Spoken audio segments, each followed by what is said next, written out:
Right, so we're back for our final session before lunch. And again, it's my privilege actually to introduce Jim again.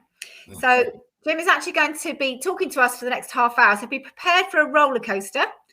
I'm sure he will share with you some of his, where he was brought up in the Bronx, and also about his role as professional American footballer.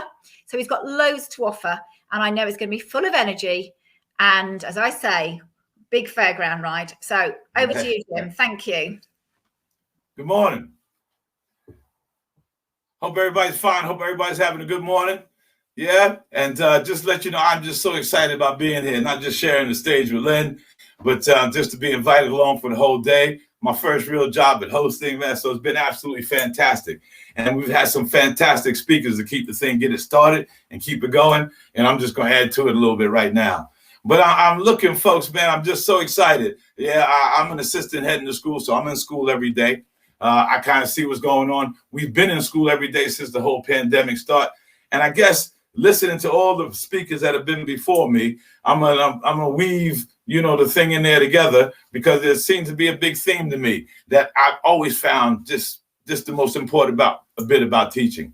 What you see on the screen is, my title is discipline coach, but I've kind of worked away from that a little bit, and I'll clue you in the way I'm at now.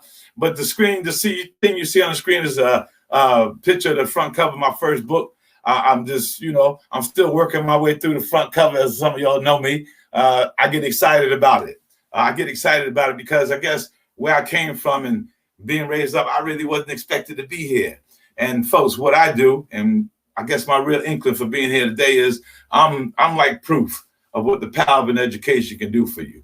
I'm from an area in New York, outside of Bronx, New York. There were 5 of us in my family. My parents were both from the South. And it wasn't so much about life being tough. It was the message that education can change my life, that education can give me opportunities in life, that just because I was a young Black man growing up in New York, there was nothing to hold me back.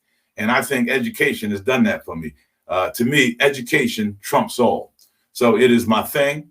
That's what I do every day. I call myself the educationalist because I think education is the key to all. And I picked up some things since the pandemic.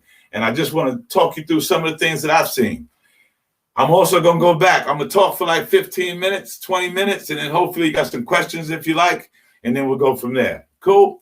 But again, the big thing for me was looking at the fact of what education is all about. Yeah, and to me, education is the key to unlocking a world of opportunities. Folks, I can tell you stories. I can tell you so many things that have happened in my life. I just turned 62 last Saturday. I am about to retire from teaching. And again, to me, it has all been about the power of education. What education can do. Education changes narratives. But everything about education, folks, yeah, I've kind of like, since the pandemic, everything about education to me has come down to us and what we're about. And what I like to do, I kind of found out, man, like I said, I'm 62 now, y'all, but I found out over the last year and a half, what my life and the purpose of my life, because they say the 2 most important days in your life are the day you're born and the day you find out why. And I'm so thankful, y'all, that, that I had time to find out why. I belong in school. I love being in school. I make an impact in school. It's my thing. And I'm so, just to be at the end of it, but no, the purpose of what it was about for me is vitally important. That brought me to something. We were in school every day. I was doing the job every day. We even worked over Easter a couple of times, man, and had vulnerable kids in over Easter, ran different programs. And it really kind of stuck with me, yo, Jim, this is something else, man. We're moving into something else. Hang with me for a minute. Let me take you on. Let me see what's going on. And I started thinking about superheroes, y'all. Yeah, and I started thinking about what superheroes do. Of course, we're at home. I'm not a real TV watcher, but I sat down and watched a couple of Marvel movies and started looking into this superhero thing. And the people I'm speaking to today, the heads, you guys are like the bosses, because all the superheroes had bosses. All the superheroes had people who steered them into a direction and steered them into an avenue of greatness. And we and you lovely folks are that for the teachers. But the superhero deal to me starts with you lovely folks, the movers and the shakers. So this morning, for a little bit, I'm just going to talk to you about unleashing the superhero in you. Yeah, and the transition bit or the transitional bit for me is we go home and we think, how do we unlock the superhero in our teachers? How do we make them feel so good about what it is they're doing? Because it's a feel-good profession. And as people have been saying, Dr. Seymour said, everybody before me has said that so much in that building depends on us.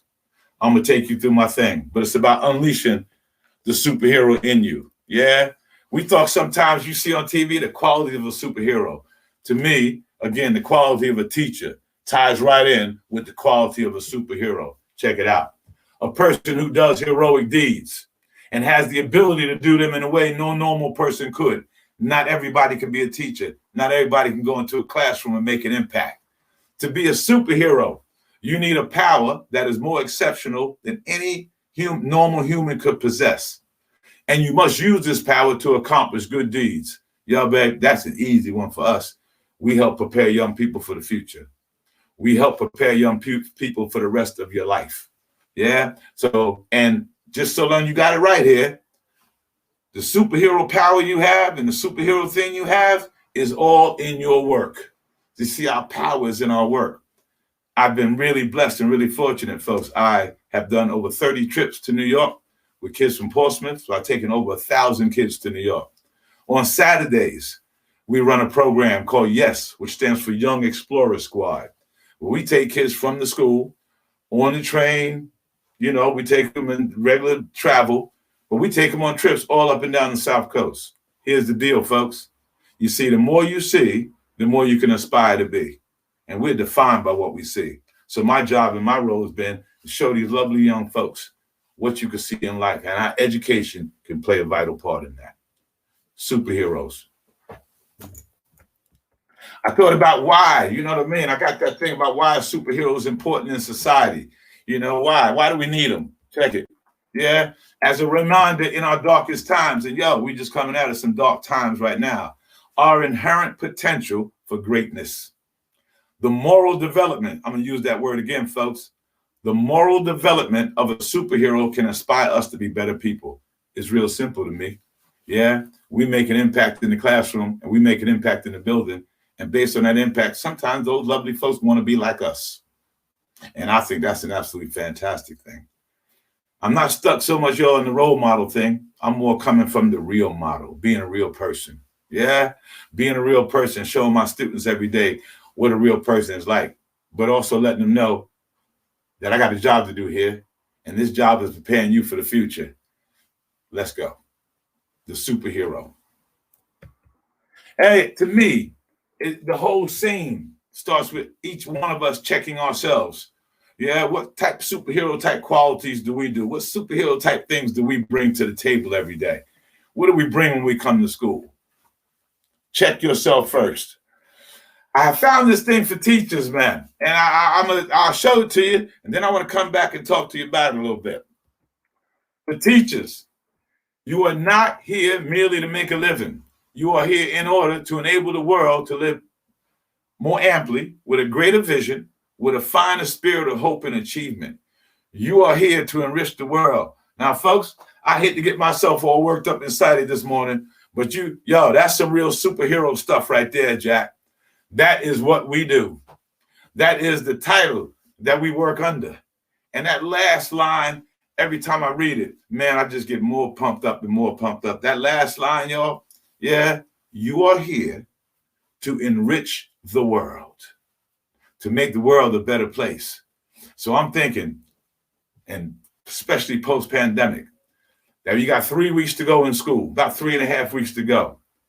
I'm talking about not waiting until September. I'm talking about when you get back to school Monday, we start to implement the things of being superheroes. We start to implement whatever it takes to get every single student to want to come back to school, every single student to want to hang out at school, every single student to understand that school is the coolest place in the world to be. And you've heard from every speaker this morning. I hope everybody's listening. That starts with you. That starts with me. It starts with relationship building. Yeah. And that whole relationship building, making an impact in the classroom, also making an impact in the building, starts with relationship building. I sing all day long. I smile all day long. Smiling, look it up. absolutely infectious. And the more you smile, folks, the better you feel and the better the person you smiling at feels. When you think about relationships, I hear so much about relationship building. Please remember, it all starts with a welcoming. And it's hard to feel welcome with a frown on your face. It is hard to feel welcome when you got your eyebrows coming together. Yeah, please think about the welcoming aspect of your relationship building, also of the well-being of the person you're talking to. But the welcome is vital, y'all. So make sure you work on your welcome, man. Get your welcome right. Yes? I thought about some different things I've seen during the pandemic. Something we got to make sure we understand is about neurons and how these lovely young people function, man, and how their lovely brains work. The use of screens, the use of color, the use of fun, the use of humor. Yeah, I found all these things during the pandemic to be absolutely vital. And folks, as I'm telling you, I got 3 weeks to go. My motto is going to be finish strong. But I'm going to finish so strong. I'm going to work so hard at it that even if they just want to come back to school in September to see me, that'd be cool enough for me. And then we could get them into the groove. But the groove starts with a groove, something. Will you be the something? Will you be the groove? When I started talking about making my relationships in the classroom, it took me to a whole new place, y'all. And I want to discuss it with you this morning real quick, man. But I just started looking at this thing called branding and started looking at this thing called a brand. And that each one of us as individuals is a personal brand. And I'm talking to the movers and the shakers, but I want you to hear this also, because to me, it's a bit of a leadership thing. What is your brand about? Not so much the school slogan, we all got that, or the academy slogan, we all got that. What is your personal brand? What do you as a head bring to the table every day? What do you as a head bring to the school, bring to your children every day? Lynn Knapp and I are friends. I know Lynn has told me about dancing and singing at the front gate. Yeah, what's your brand? What are you really willing to do and willing to work at? Yeah, to ensure that our kiddies come into school with a lovely smile on their face. Yeah, and when I started looking at this thing, man, harder and harder, I came across this word and this thing about branding. I'm going to take a minute. Personal branding is what I'm on about. But what you see, the slide that you see in front of you, I do some work with some businessmen. And the slide you see in front of you was a slide that I was using to work with them. And then one day it kind of hit me, man. I said, this is school. And I've been using it in school ever since, trying to get us to understand what it is we bring to the table. So I'm going to take you through it right now. What is a brand? It's a blueprint. A brand is the master plan, of your customer experience. It needs to be delivered consistently across all areas of your business to help build trust and loyalty in your brand. That's school, folks. That's us. That's us at school. That's our parents they're talking about there. That's our relationships, the consistency. That's us running it. Trust and loyalty are built in there. But it's, again, about that personal brand. What do we bring to the table? The R is about relationship. A brand is the thoughts, feelings, psychological relationship between a business and a customer. The A is an agreement. A brand is a promise of what the customer or the consumer will experience from business, from your business. And N is about nature. A brand is the inherent nature of your business, the personality, the character, the style. It is the emotional association to your brand. D, distinctive. Brand makes your business stand out from the crowd. It is unique identity of your business. We may all be part of a academy chain. What I'm saying to you is what makes your primary school different than the primary school down the street. What brands, what things are we pushing out at your school? How does brand affect your personal, your teachers? How do we get each teacher to see that they're a personal brand and what they bring to the table is vitally important? And a little exercise for you might want to try at your next twilight or something simple. Hey, just ask them, what adjectives would you use to describe your brand? What proper noun would you use to describe your brand? What adverbs would you use to describe your brand? And then we get into that CP training, on that PD training, that personal development. How do you improve and work on your brand? And to me, folks, all this is done for the sake of the lovely, lovely young people and the lovely children that we teach, because they deserve the best. The best starts with you. The best starts with you having that juice every single morning. I heard Lynn, I sing every morning. Yeah, hey, there's no dragging and no shuffling. What do you bring to it, man? Yeah, when your kids see you and look on your face, do they see the happiness? Do they see in your eyes that you actually want to be there?